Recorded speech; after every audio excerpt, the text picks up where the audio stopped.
and welcome everybody. Let's get started. So I'm going to be talking about building this large-scale panel for the identification of missing persons. But it's not just me that's involved. There's a whole group of people that have been part of the collaboration in the last year to build this panel. So that includes Andreas Tillmar from Sweden, Tom Parsons, who's the lead of the project, and people from ICMP, the International Commission for Missing Persons, Ken Kidd from Yale, and Keith Elliott, Raid Samara, and Eric Lader from QIAGEN. So ICMP, relaunched ICMP, has just moved to The Hague, to new headquarters in The Hague, and they've at the same time redefined their scope for international identifications of missing persons worldwide. They've very much focused on taking up MPS as a new forensic technology, massive parallel sequencing, and this is at the same time as they've started the new headquarters in The Hague. So they have the right facilities, and in order to launch this particular form of analysis, they've teamed up with QIAGEN to develop a whole pipeline for the analysis of DNA, challenging DNA from missing persons. As I said, the new headquarters opened this year in The Hague, and this collaboration has been started with QIAGEN. We've been involved in constructing the panel that's based on SNPs and microhaplotypes, and we've emphasized very much the need to maximize the information content per marker by looking at multiple allele SNPs and microhaplotypes that have multiple alleles. So we're moving away from binary SNPs that just have two alleles to SNPs that have more than two alleles and microhaplotypes that have multiple alleles. And this is a collaborative project that's centered on the QIAseq massively parallel sequencing chemistry that's been developed by QIAGEN.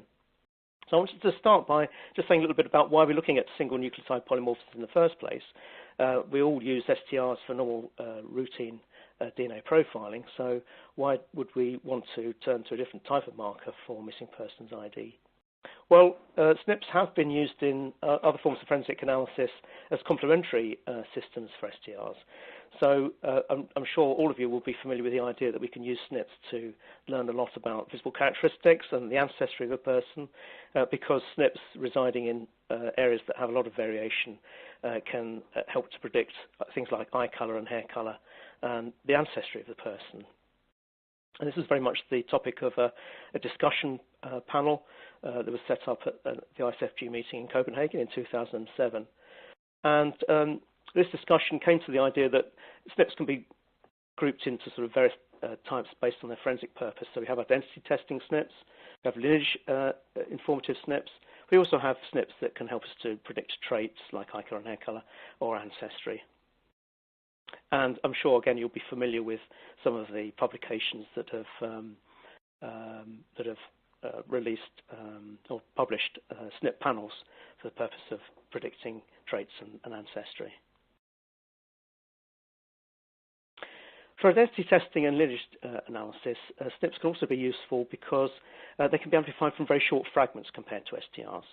So this really helps when we're looking at very degraded DNA, where the DNA is very fragmented. And this was very much the focus for SNP for ID. This was a European consortium that was set up in 2002 and looked at the development of SNPs specifically for looking at very degraded DNA. So this is very much complementary to looking at DNA, normal DNA with STRs.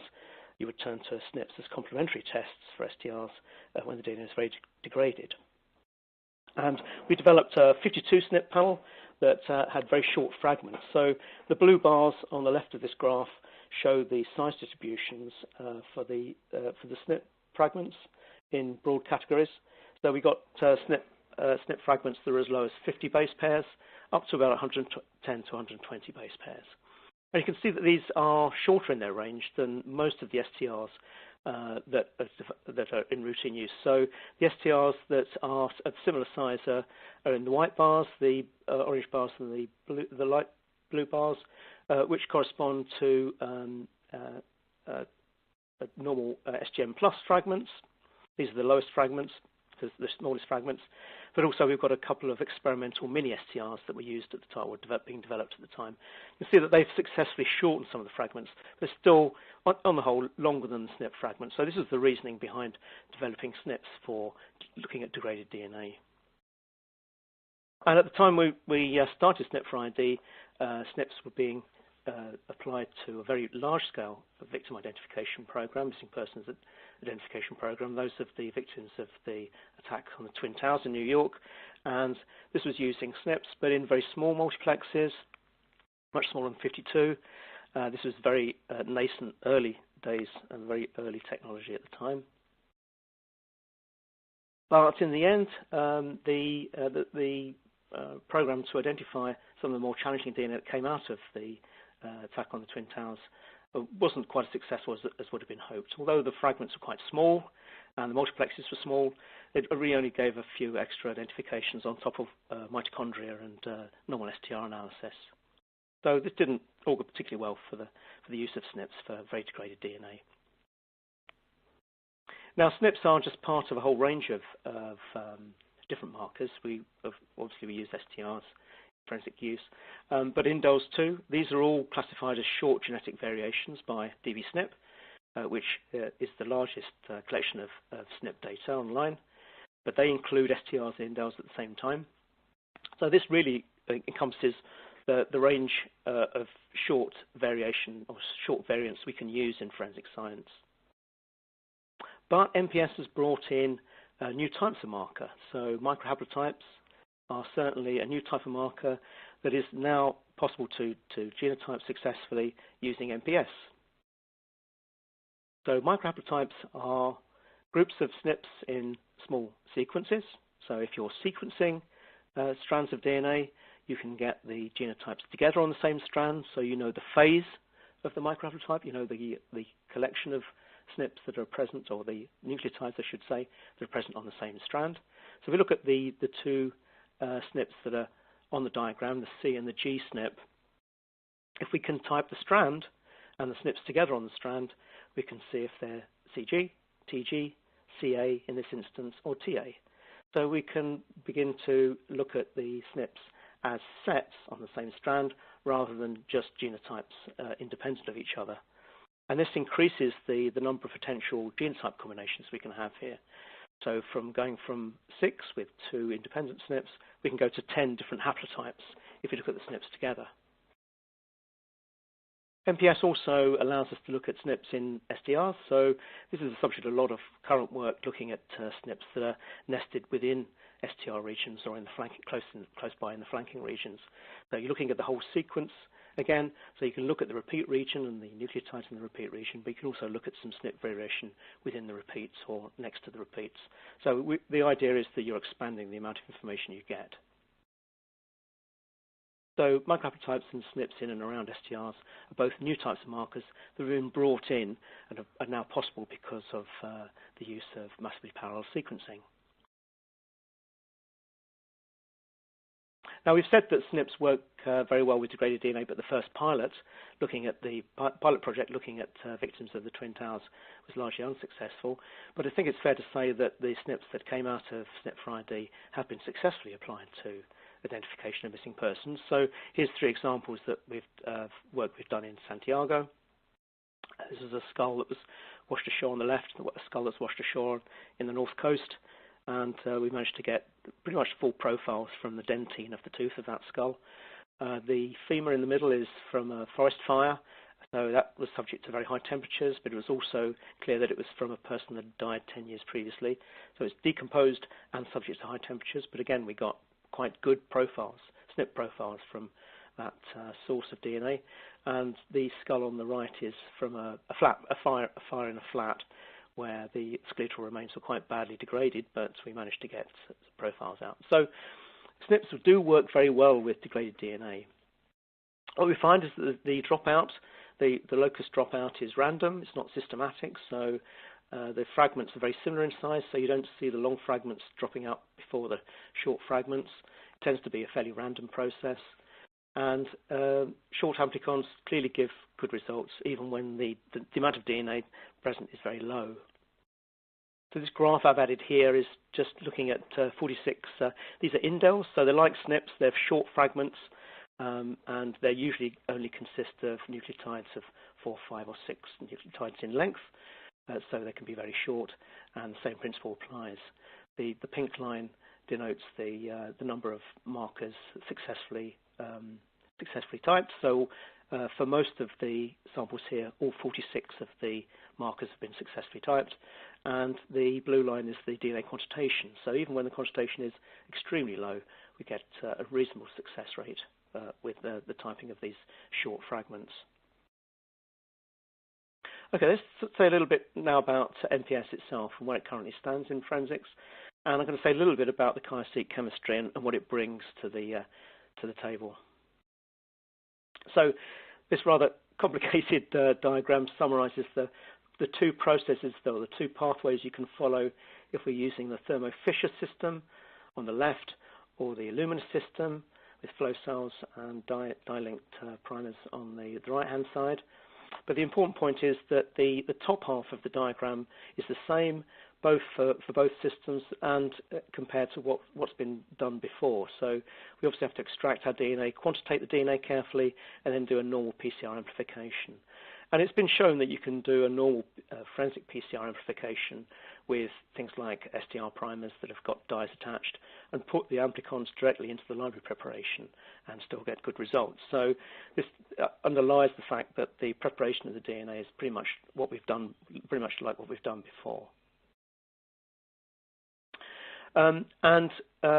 The kits that are available for MPS, forensic MPS, I've taken up this idea that short fragments work better with degraded DNA. So in this mixed marker panel from Illumina, they have STRs and SNPs together, and you can see that the SNP fragments are significantly smaller in size than the STR fragment ranges. So they're there to pick up any possibility of analysis of degraded DNA and give better success rates if the STRs begin to fail. And most of these SNPs here are below 125 base pairs, so they've kept them short within the kits. When we first started to look at MPS, we did a pilot study for some very degraded DNA. So this is from a skeleton from the 12th or 13th century from a mass grave site in Austria. We're lucky enough to get some DNA from this site. And we looked at a panel of SNPs from Thermo Fisher using the Thermo Fisher MPS system. And what I've done here is just shown the coverage levels, the sequence coverage levels that we get listed or ranked by the most amount of coverage at the top to the least, obviously, at the bottom.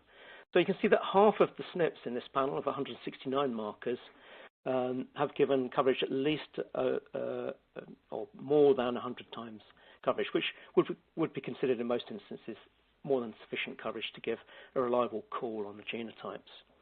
Half are less than 100, but the bulk of those are between 120, which again, in a lot of cases would be considered to be a reasonable amount of coverage to make a reliable call. So you can see that most of the SNPs, even with this very challenging DNA, are giving enough sequence output to make a reliable genotype call for each of the SNPs in this multiplex. So we tried to match to some extent the sequence sizes, the amplified fragment sizes, to the success rate here, and you can see that I've grouped them in rough categories based on Amplicon Size. So at the top, they roughly average about 99 base pairs in length. Going forward, going down, they become longer, down to the bottom where the average fragment length is about 137. So there's a kind of a match between the amplified fragment length and the success rate here. So again, this just underlines this point that short fragments work well. And in fact, since then, Thermo Fisher have redesigned a lot of the SNPs in this panel, and they've removed some SNPs. Those are the ones grayed out at the top of this chart, and they've, for about a third of them, they've made the amplified fragments significantly shorter, kept the fragment sizes for the others. So again, this suggests that success with degraded DNA using MPS will be good in the future. And in fact, it shouldn't be any surprise that this year, in fact, there was articles in the paper that suggested that the laboratory that was looking at some of the remains in the Twin Towers program had revisited some of those DNA samples and had success in some instances using this kind of technology. So there's no doubt this is applying MPS to some of these DNA samples and recovering some additional genotypes or genetic data from some of those challenging DNA samples. Now, if we return to this chart that I showed for the MPS schemes, the chemistry and the detection systems that we use, just wanted to emphasize that QIAseq chemistry is different in the PCR amplification and the library preparation steps. So let's look at those and why is this system different? Well, it goes back to this idea that PCR does produce artifacts. It produces DNA synthesis artifacts, so there's errors when the DNA is synthesized, which can lead to incorrect sequence, of course. So this has really been developed for looking at variants at very low concentration in your DNA mix. So it's important to distinguish between variants at low frequency and sequencing errors or PCR errors at the initial DNA preparation stage. So this is a source of error and a source of incorrect genotyping of very low level frequency, very low level DNA fragments. And of course we have stochastic effects with PCR, so PCR can sometimes yield more of one particular DNA fragment than another, just for simple reasons of slight differences in concentration or stochastic effects with the PCR amplification itself. And this is particularly true when we look at the GC content. So this is a large-scale medical multiplex of 568 different DNA fragments or target sites. And on the left-hand side, the very low, these are sequence yields, so this is sequence coverage levels. And on the left-hand side, the very low bars are GC-rich content, GC-rich fragments that have lower yield than average. So GC content can lead to even more stochastic effects and can exaggerate this effect of getting different amounts of sequence from different types of fragment. So to overcome this, QIAGEN have developed chemistry that ligates a particular barcode or molecular index to the end of the DNA fragments prior to PCR. So in this diagram here, they're labeled as MB for molecular barcode, but in fact they're termed UMI, or unique molecular indices. And these are 16 base pair fragments that are random DNA arrangements or random base arrangements that are ligated at the end of each of the fragments. So each fragment will have a particular UMI, which identifies that particular fragment that carries that particular variant or that particular SNP allele. These are then given a single-strand PCR step. So the ligated strands are given a PCR round, which enriches, and then the whole set of fragments are amplified further using universal primers. And we have Eric Soderberg and Keith Elliott on hand to fill in more detail at the end of this presentation so that they can explain any queries you might have about the chemistry. I think this diagram is probably the best one because this just emphasizes the fact that what you're doing is you're putting these UMIs at the end of each of the fragments, and you can correct errors by amplifying up the UMIs themselves to enrich the fragments and to give a better representation of the DNA that went into the amplification. So I think that slide there is probably the best way to think of the summary of the QIAseq chemistry here. And this chemistry can go into both the Illumina and the Thermo Fisher platforms. So this is just an example of one of these complex oligo sandwiches that's created by the chemistry being prepared, in this case by Andreas Tillmar in Sweden, for the MySeq analysis system. Okay, so which criteria did we use? Now we have this chemistry and we have this need to develop a large-scale panel for the ICMP. Which criteria did we use for developing this panel? As I said at the start of the talk, what we wanted to do was really move away from binary markers, because binary markers are useful because they're short and they're SNP markers that are well characterized, but they only have 2 alleles, so they have potentially less information content than microhaplotypes with multiple alleles, or SNPs with multiple alleles, like 3 alleles that can provide more information per marker. So we know that SNPs provide very short fragment PCR, so they're the markers of choice. So this had to be a SNP-based system. We could look at additional STRs, we could look at mini STRs, but SNPs were likely to be the best long-term choice of marker for performance with the very degraded DNA that ICMP has to deal with day to day. But they have this problem that they have less information per marker than STRs. So what happens when we actually use SNPs for complex distant kinships? And I want to refer now to a study we did when we were asked to look at second cousins. And this is a talk that I gave at ISFG in Vienna in 6-7 years ago now. And this was describing a study we did where we used the affymetric SNP array. So this is thousands and thousands or hundreds of thousands of SNPs. And because these were 2 people who were claiming to be second cousins, but there were no other surviving relatives, we really felt that we needed a very high-density SNP array system to provide enough information. So we used this SNP array system, which consists of 906,000 SNPs. So it's a very high-density SNP typing system. And I'm going to show a few more of these types of plots. These are 2 bell-shaped distributions. If they overlap, then they're really an indication of the likelihoods or the information we can get from 2 different sets of individuals.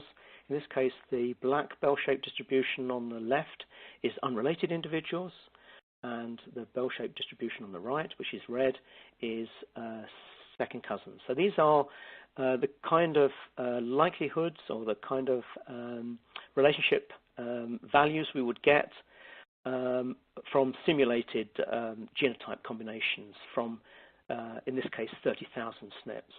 So you can see that there's some overlap. So the likelihoods are identical for some 5% or maybe a little bit less than that individuals where the 2 bell-shaped distributions overlap. But generally speaking, there's clear blue water between the distribution on the left and the distribution on the right, which means that we can, when we look at this number of SNPs, we can separate on the basis of likelihoods 2 individuals that are second cousins and 2 individuals that are just chosen at random from the same population. So we chose 3 Spanish pairs of individuals because these 2 people that were claiming to be second cousins were Spanish, and that's the green line. Their likelihoods come out on the green line, the brown line, and the light blue line. And the second cousins we analysed come out where the blue line is, well to the right of most of the distribution for simulated second cousins. So we were fairly sure these were second cousins using this system.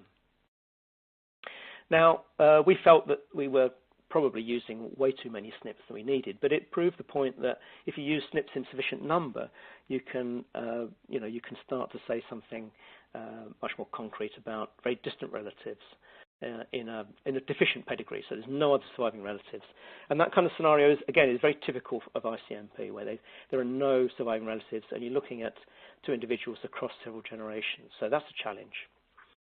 So there was the possibility, I think, and this is the concluding slide that we showed at ISFG, that probably between 2 to 10% of the SNP data would be enough to get a reasonable level of likelihood if we were asked to do this kind of study again.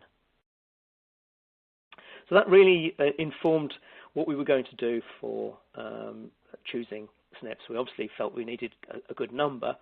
But if we were choosing binary SNPs, then we would need a very large number, and so as a way of controlling the large number of markers that we would need, we decided to choose triallelic SNPs. And at the time we were developing this panel, we just managed to collect a very large number of triallelic SNPs from 1,000 genomes, a large catalogue of human variation. And Ken Kidd, we knew, was developing a lot of microhaplotypes, and he shared the data on his microhaplotypes with us, so we were able to incorporate those.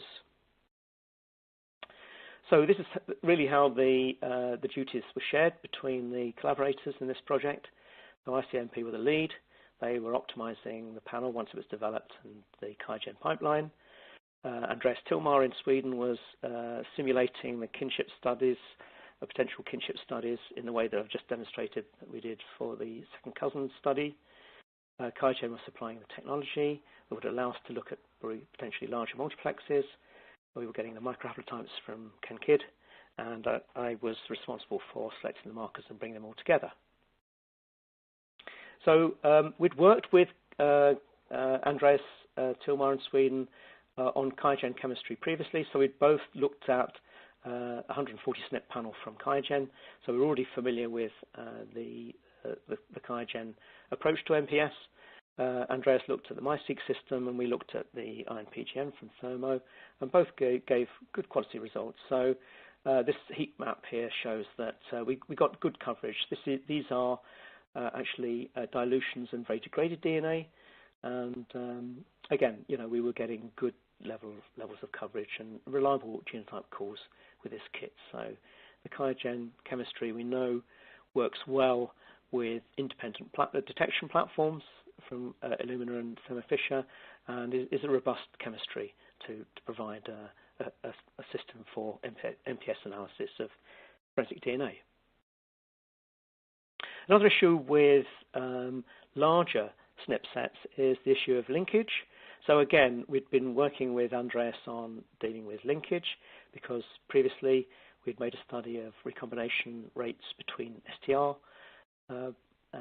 markers that are closely sited on the same chromosome, and we used this data to develop a system for adjusting for linkage called Allele, which is an R module which will work with Familias to adjust for linkage. So I guess it's important for kinship analysis. If you have several markers on the same chromosome, there's a very strong likelihood that the likelihoods will be biased if you don't allow for the fact that they're closely linked within a kinship group. So this is an important additional factor to put into the calculations for kinships. And when you don't allow for linkage, it makes a significant difference to the LR. As this plot shows, the distributions are quite different when you don't account for linkage and when you do account for linkage. So it's important to do so. So as we said, Ken Kidd generously shared his data just ahead of publication. So he's published these 130 microhaplotypes this year. But last year we got access to some of the details of the markers in these sets. And this illustrates a 2-SNP microhaplotype. So you can see that there are 3 common haplotypes, yellow, green, and blue here on this plot from 2 SNPs. And this provides the potential for a significant number of extra alleles, or haplotypes, I should say. So in this instance here, we've got 3 SNPs, and you can see that we've got 4, in this case, 4 common haplotypes. So this is beginning to expand the informativeness that we get from these markers. So we take these 3 SNPs here, just wanted to illustrate how we get this extra information. So if we were typing these SNPs as independent markers, we would get, if they were all heterozygous, we'd get a GT, CT, and CT call.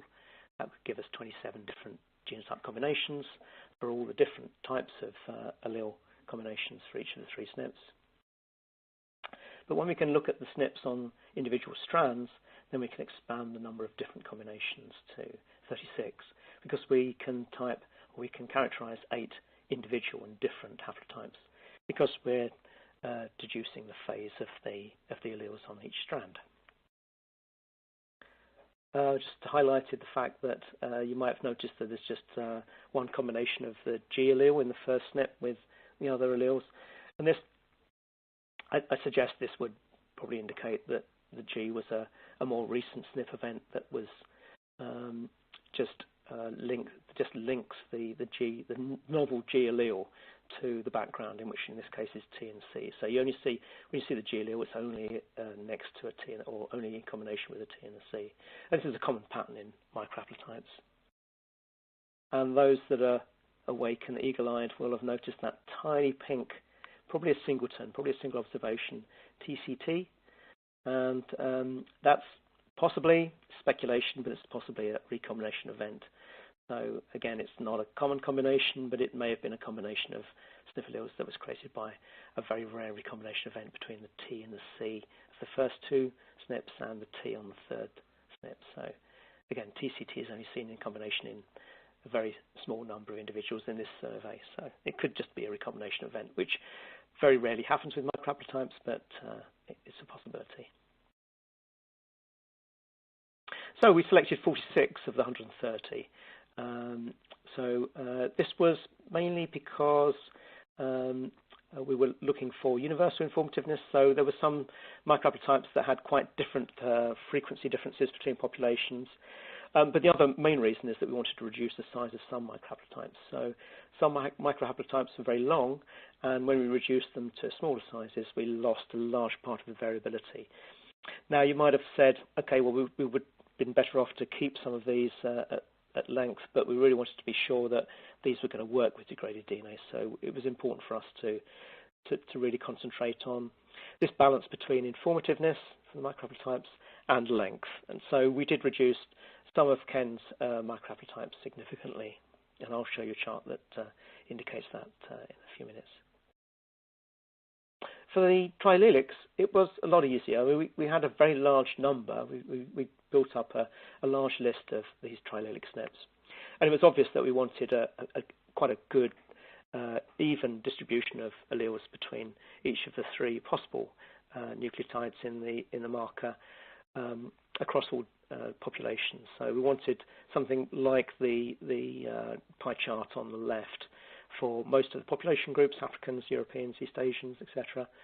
And those triallelic SNPs that were good in some populations, not so good in others, were rejected, and those that had something more like a rare 3rd allele were also rejected. So we tended to go for the most the highest heterozygosity, the most even split of the 3 alleles as possible. But interestingly, Andreas did some simulations that looked at the effect of choosing SNPs where the 3rd allele is rare.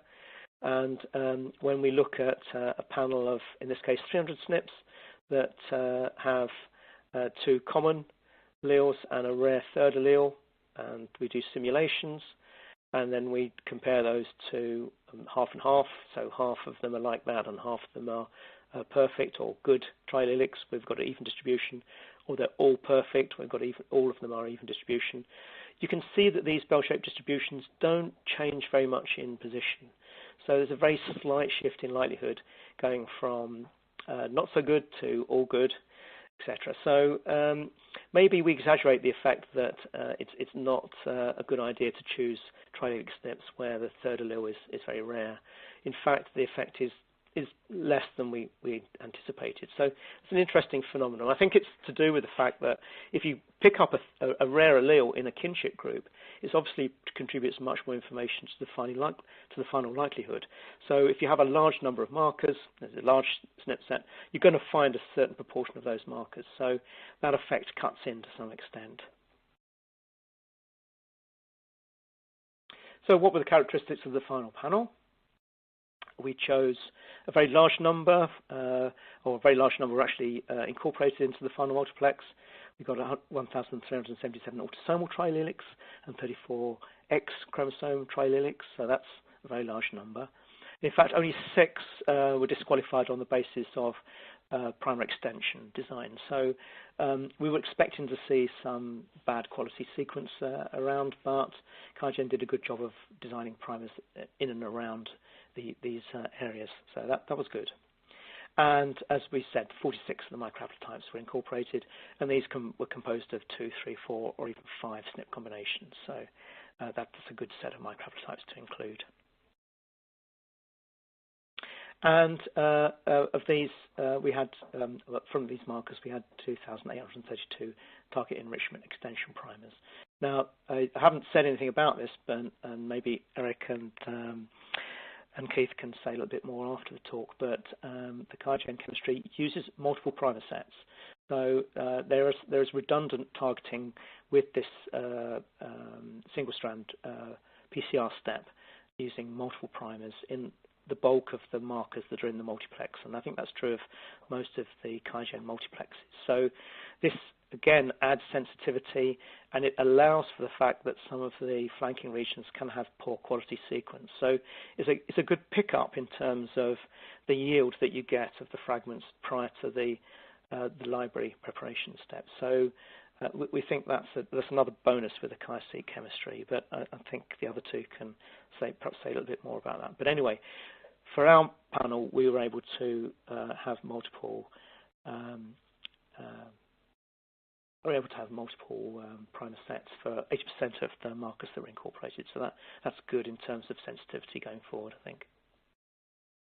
This is just an idea of some of the triallelic SNPs that we managed to identify, and this just gives you an idea that it's nice to get universal distribution of informativeness, so try and keep them balanced between the population groups, in this case Europe, Africa, East Asia, South Asia and America, but not always possible, but we aimed as much as possible to be able to do that. So ICMP can apply frequencies that are likely to be applicable to most population groups worldwide.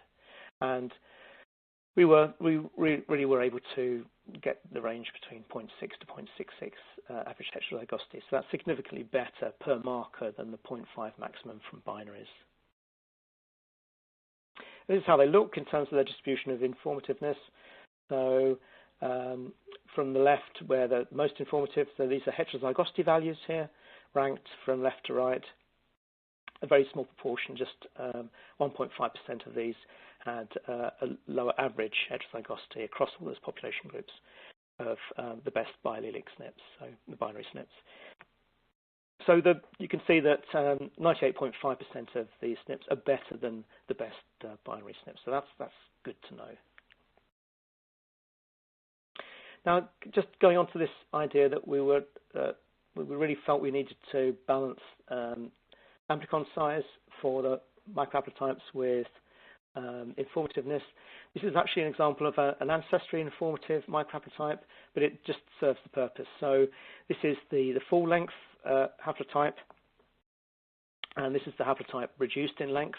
And you can see that for East Asians, the Peruvians, so that's the Americans from 1,000 genomes, and Europeans, we've lost that purple allele, that purple haplotype, when we shorten the fragment. So this becomes a less informative microhaplotype, but it reduces the fragment by 77 nucleotides. So that becomes a much more realistic option in terms of performance.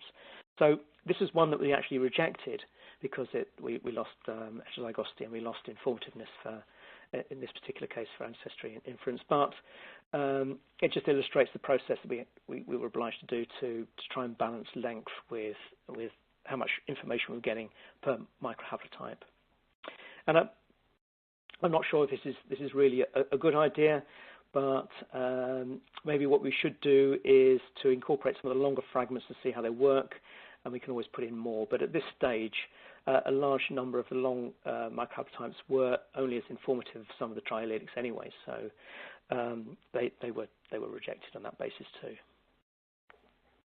So this is how the size reduction looks in terms of the distribution of fragments. So for the 46 microhaplotypes chosen, the blue is Ken Kidd's full fragment lengths, and the orange are the reduced. So for the shortest of Ken's fragments, we were able to keep those lengths, obviously, because they were fine, and for the others, we were able to reduce it from an average of about 128 to 60. So that seems to, given that we've lost some information, that seems to have been successful in terms of bringing them down to a realistic size for very degraded DNA.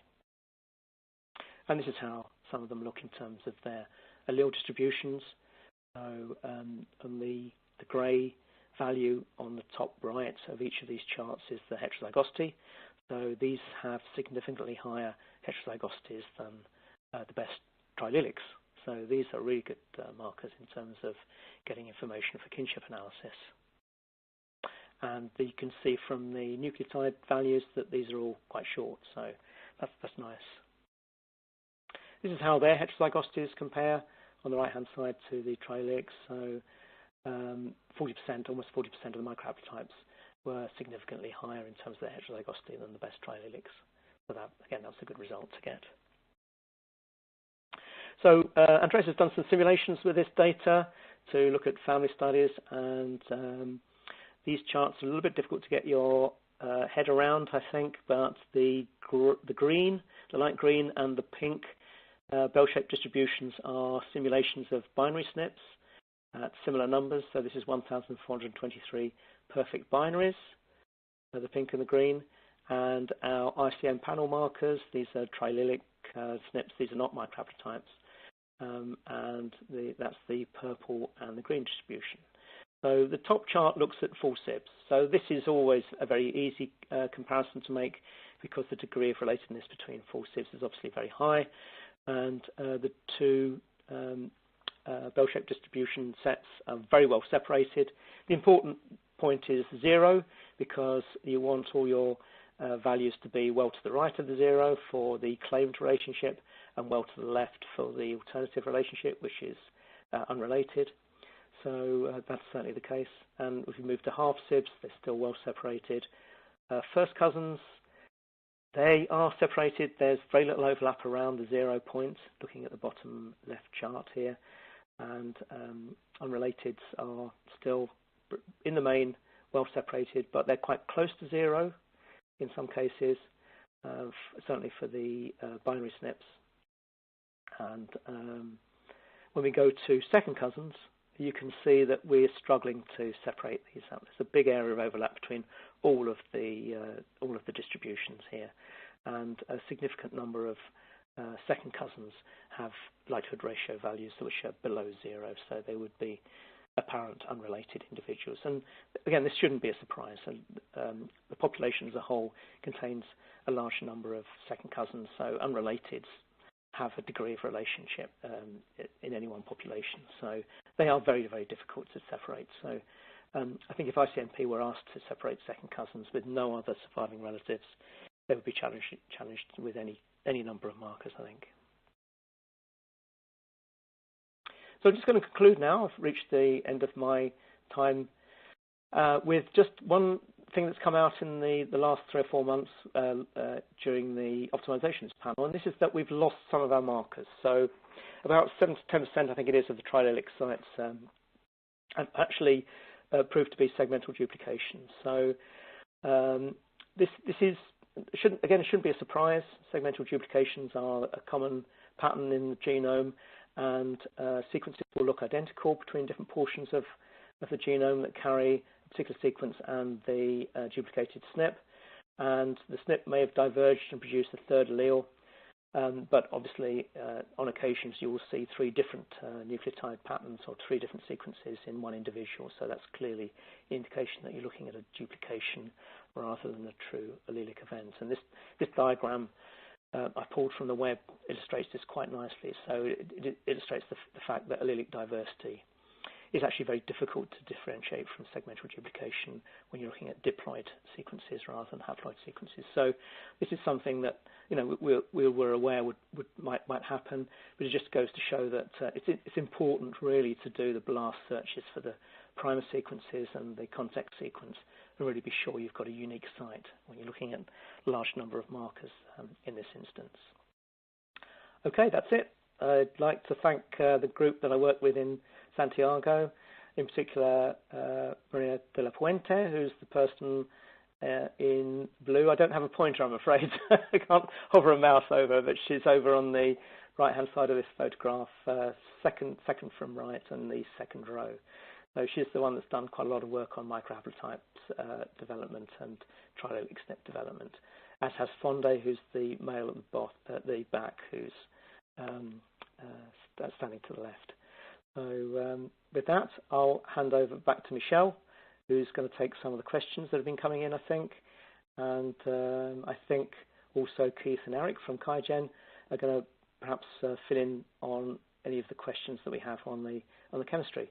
So thanks for your attention. Great. Thank you, Dr. Phillips, for all that information. And thank you, viewers, for joining our webinar thus far. as Dr. Phillips said, we do actually have a few minutes for our Q&A session.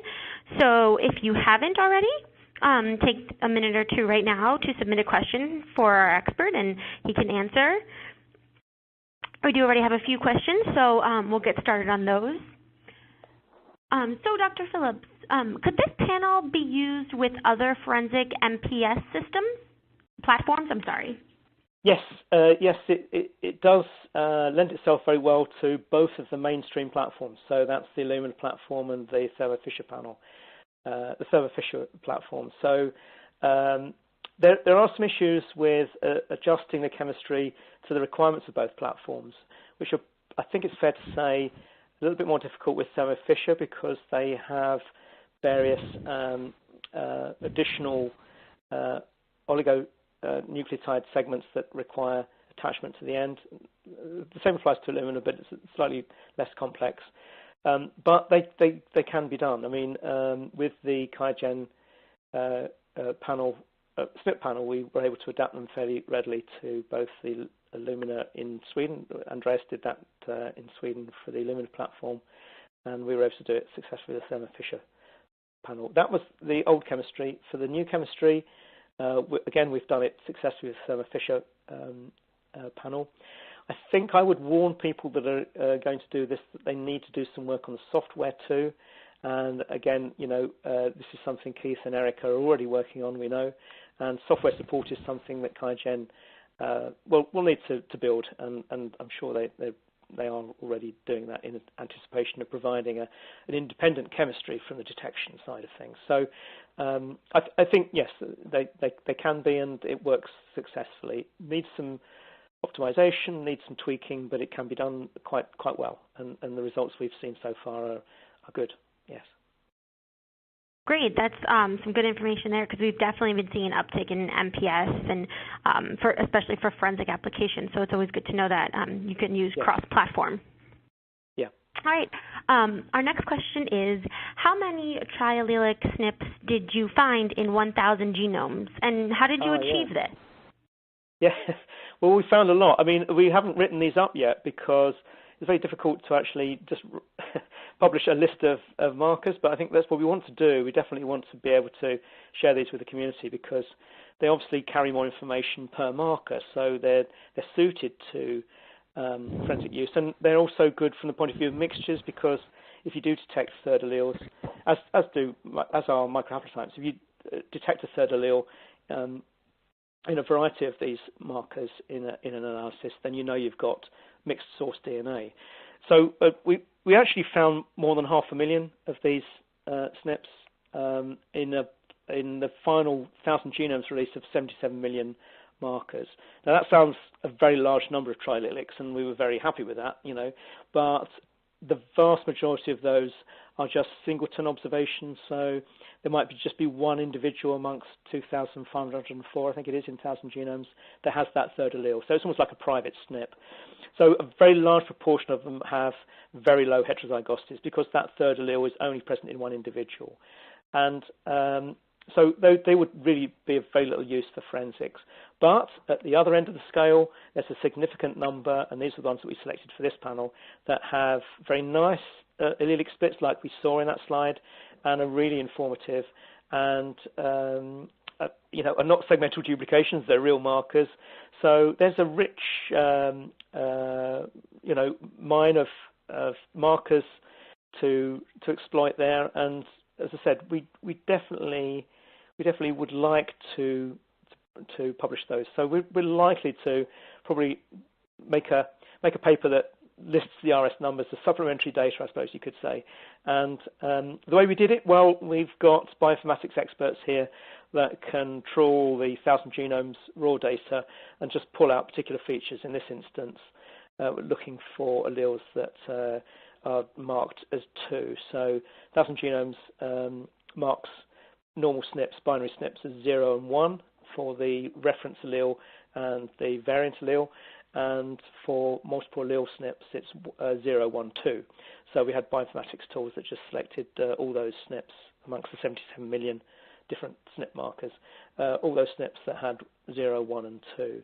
So that's been something we've done. And in the meantime, what we've also done is we've gone on to look at other online genome data that's been available from repositories like Simon's Foundation, which is the population variability resource, and that's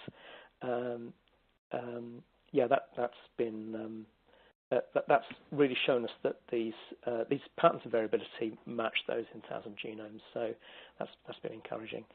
So I guess the answer to the question, how many do we find and how do we do it? Watch this space, because we'll be describing these in a paper very shortly. We hope, yes. Oh, great! Yeah, we'll definitely look out for that. Our next question is specific to QIAGEN, so we'll throw it at Chris and first to see if anyone else needs to answer afterward. Chris, since you referenced QIAGEN software support specifically, does this mean you were using CLC Workbench as your software? Yeah, we were initially. So we used CLC Workbench for the development or the optimization for our pipeline of the 140 SNP panel.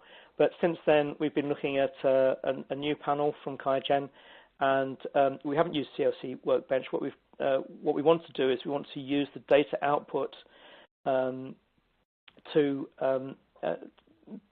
analyze the output using the Thermo Fisher software, or using third parties like GATK, Genome Analysis Toolkit. So we would like, with the support of QIAGEN, to bridge the outputs with the software side of things, and we haven't done that yet. I mean, we could. It could be that we could use CLC Workbench, but I think at this stage what we would like to do is to be able to.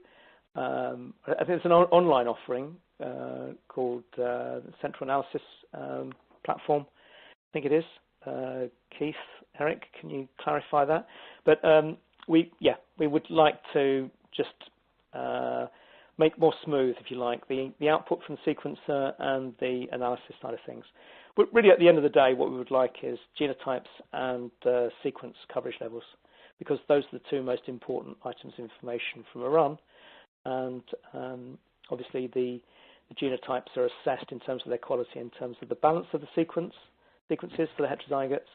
And so those are the important pieces of information that we need. And at this stage, we would like to be able to do that more smoothly than we currently do.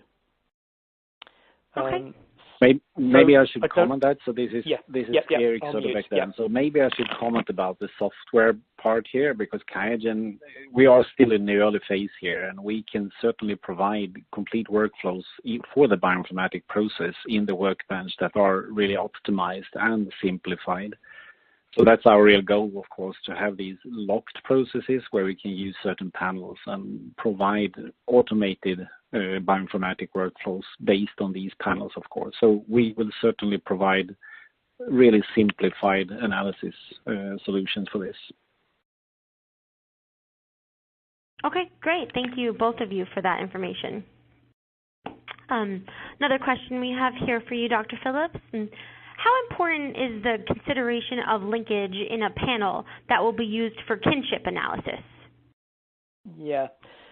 So linkage is certainly a factor when you're looking at related individuals.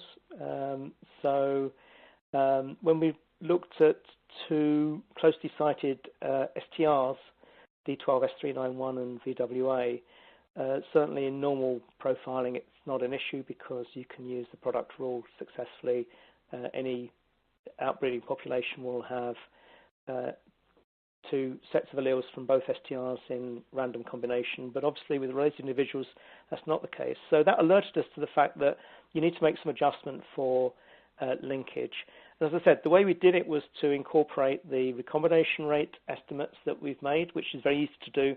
Once we know which markers are in a panel, we just can very easily estimate the recombination rates using HapMap data. Very reliable data, very good quality recombination rate estimation. And then in the software module that Andreas Tilmar has written called Allele, we incorporate those recombination rates, and it makes the adjustment for linkage. And the likelihoods do change.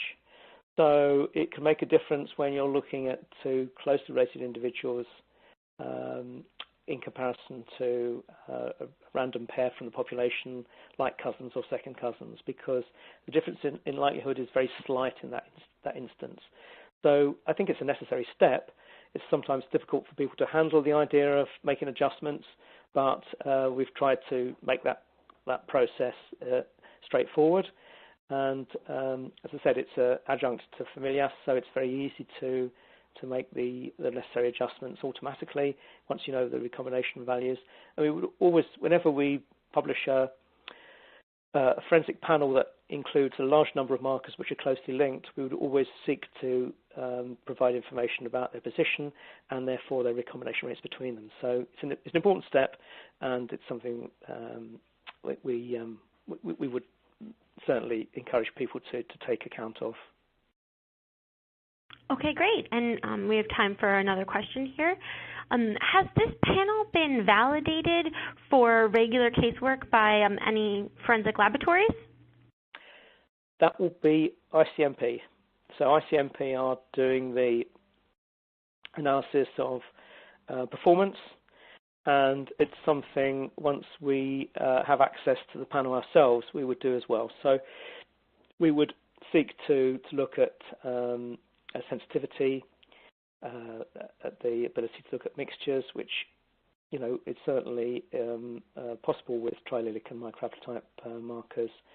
And we would look at degraded DNA and do a dilution series to test sensitivity, etc. So those are things we would like to be involved in, but there's certainly something that ICMP are taking the lead on as they introduce this system. And I think probably it's likely that we'll publish on the markers themselves when we're free to do so, and QIAGEN and ICMP will take the lead on the validation side of things to allow people to know that this is a robust set and that this performs well and provides the necessary level of security in terms of the genotype calls that are made, which, you know, is always an important part of the validation process. Okay, great. And we touched on this earlier, but I think it's important just to clarify. And Dr. Phillips, Eric may be able to help on this question too. Will QIAGEN be offering the kinship analysis software as well as the NGS data analysis? Yes, so we will do that. We use the workbench for this most practically, and we will provide these as plug-ins then. So we optimize the bioinformatic workflow in the workbench, and we can provide that then as a plug-in, particularly for these panels then. So the kinship panel will be provided as a plug-in with the full workflow automated. Perfect. And we have time for just one more question. Dr. Phillips, I think this one would be for you. You know, in all your analysis, I guess the amount and size of the data, you know, are probably very large. Is it possible to use, in the future, to use that information and put it within databases? I think there'll be a gradual process where this data will be uploaded in parallel to STRs. I mean, so much time and effort has been put into populating the national DNA databases worldwide with millions of DNA profiles based on STRs. They're not going to be replaced quickly, but they will be supplemented, I hope, with this data. And I know that the ICMP are obviously going to have to build up databases of population samples from any one area to be able to reliably apply the right allele frequencies. So, you know, for their work in the Middle East, it's important for them to build up population databases. It's slightly different to reference databases, but population databases will certainly be necessary. And that presents a problem because microhaplotypes have a pattern of variability where some haplotype combinations are very rare, might only be observed 1 or 2 times. That means your database, your frequency databases have to be much, much bigger than the databases we currently use for normal binary SNPs. So that is a problem going forward that we'll need to meet. And of course, you know, with STRs, that's very easy to build up population databases. It's the thing that all labs do first off. They build up reference databases for their own catchment populations, and that's easy to do for some 500 or so individuals. With MPS, looking at microhaplotypes, that represents a lot of work and money, and so that's not so easy to do, I think. But well, that's something that that's a challenge we meet in the future. And yes, I think the short answer is SNPs and microhaplotypes will begin to be put onto databases and gradually supplement the data we have for STRs at the moment. QIAGEN. Sample to insight.